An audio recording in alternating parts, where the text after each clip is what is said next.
काला साया। यूं तो बनारस घाट अपनी खूबसूरती के लिए बहुत प्रचलित है, पर घाट के किनारे कई राज लिए बैठे हैं।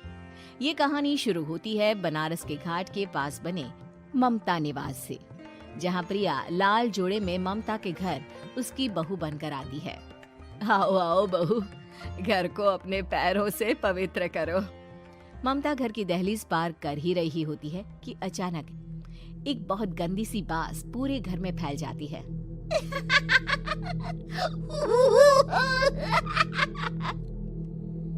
ये बदबू और ये आवाजें, ये कौन हंस रहा है माँ? अब ये पड़ोसी ना हमारे थोड़े अलग से है। कहाँ हम शाकाहारी और ये मांस मच्छी खाने वाले। छोड़, तू ध्यान मत दे और गृह प्रवेश कर। और हाँ बहू, अपनी सास की एक बात हमेशा याद रखना, इन पड़ोसियों से तो कभी बात नहीं करेगी। अच्छे लोग नहीं है ये। अपनी सास की ये बात मानेगी ना बेटा? हाँ माँ, जो आपकी मर्जी, मैं उनसे बात नहीं करूंगी। अगले दिन प्रिया अपनी पहली रसोई बनाने रसोई घर में जाती है। ये छोकी बात तो नाक में जा रही है। एक काम करती हूँ, खिड़की खोल देती हूँ। प्रिया खिड़की खोलने जाती है। इतने जाले, लगता है इस खिड़की को कभी खोला ही नहीं गया। पर ऐसा क्यों? ओह, नॉन वेज की स्मेल आती होगी ना।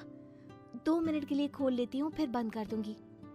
प्रिया खिड़की खोलती है। खिड़की खोलते ही उसकी नजर सामने वाले घर की खिड़की पर पड़ती है, जहाँ एक लड़की खड़ी होती है।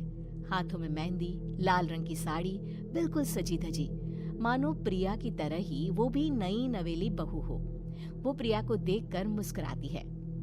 हे भगवान, माँ ने तो इनसे बात करने को मना किया था। प्रिया फौरन ही खिड़की बंद कर देती है और तवे पर चढ़े रोटी की ओर देखने लगती है, पर वहाँ रोटी न होकर मछली पड़ी होती है। ये क्या? पहली ही रसोई में इतनी बड़ी गलती। हे भगवान, अब मैं क्या करूं?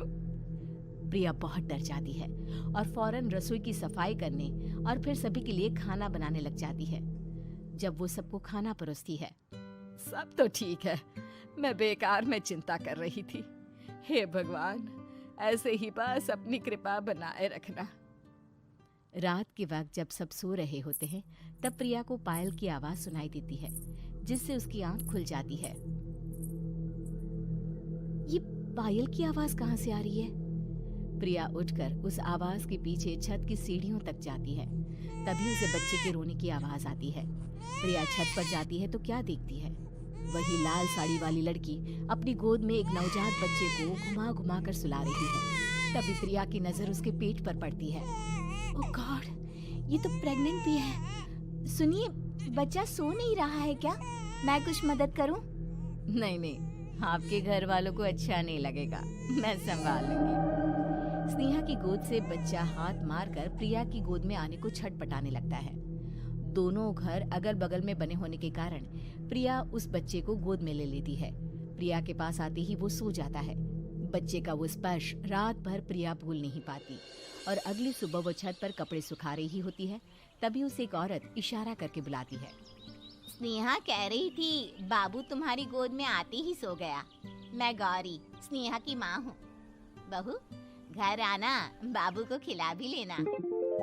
शाम को जब घर पर कोई नहीं रहता, बच्चे से मिलने के लिए प्रिया छिपकर अपनी पड़ोसन के घर चली जाती है और कुछ देर बच्चे को खिलाकर वापस लौट आती है।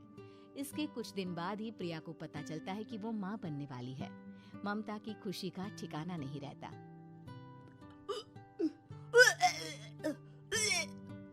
माँ जी, पता नहीं क्यों उल्टी आ रही है। प्रिया भागती हुई वॉशरूम में जाती है तो हरे और लाल रंग की उल्टी करती है। उस उल्टी में से कीड़े निकलते हैं। ये क्या? खून और ये कीड़े! माँ! माँ! प्रिया की आवाज सुनकर ममता दौड़ कर आती है, पर बेसिन में कुछ नहीं होता। प्रिया हक्की बक्की रह जाती है। ये सब क्या हो रहा है? प्रिया घबरा जाती है और अपने कमरे में जाकर सो जाती है। डर के कारण वो इतनी थक जाती है कि उसकी आंख लग जाती है। तब उसे ऐसा लगता है उसके पेट पर मानो कोई बैठा हुआ हो। कौन हो? प्रिया के पेट पर एक 5 महीने की बच्ची बैठी हुई थी, जो बुरी तरह जली हुई थी। माँ, तुम ही मुझे लाई ना अपने पेट में। मैं तुम्हारी माँ नहीं हूँ। कौन हो तुम? माँ, देखो मैं जल गई बुरी तरह से। 6 महीने पेट में रहने को भी मुझे नहीं मिला। सहला दो ना माँ। बचाओ, बचाओ, माँ! ममता दौड़कर कमरे में आती है। प्रिया की बातें सुनकर वो सब समझ जाती है। तू कहीं बगल वाले घर में तो नहीं जाकर आई ना बहू? मुझे माफ कर दो, मैं गई थी माँ। उस घर में सब मरे हुए हैं बहू। कई साल पहले स्नेहा उस घर में बहू बनकर आई थी। कुछ ही दिन में वो एक बच्चे को जन्म देने वाली थी। पूरा घर बच्चे के आने की खुशी में खोया था कि एक दिन अचानक उस घर में आग लग गई। सब बुरी तरह जलकर मर गए। गौरी आज भी दादी बनने का इंतजार कर रही है और इसीलिए स्नेहा ने अपना अजन्मा बच्चा तुम्हारी कोख में डाल दिया। ममता ये कह रही होती है कि पीछे से उसके पैरों को एक बच्चा पकड़ लेता है। दादी, दादी।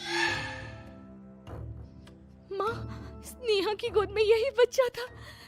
ये बच्चा कौन है फिर? तेरी मौत है। तेरी भी दादी। जिस चीज का ममता को डर था वही हो गया। ममता निवास के ऊपर मौत ने चादर बिछा दी थी। प्रिया का पेट ऐसे बढ़ जाता है मानो 9 महीने का हो।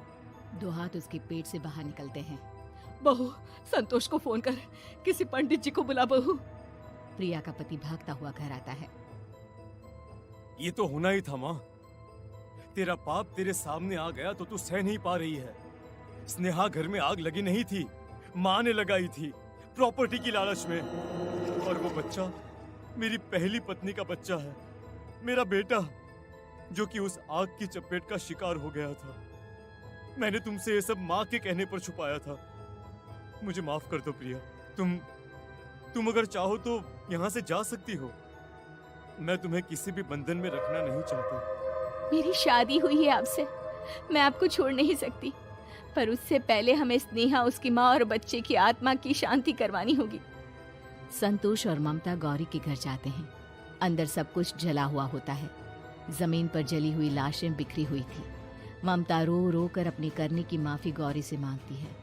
प्रिया स्नेहा के घर वालों का अंतिम संस्कार करवा देती है और ममता निवास फिर से आत्माओं के साए से मुक्त हो जाता है।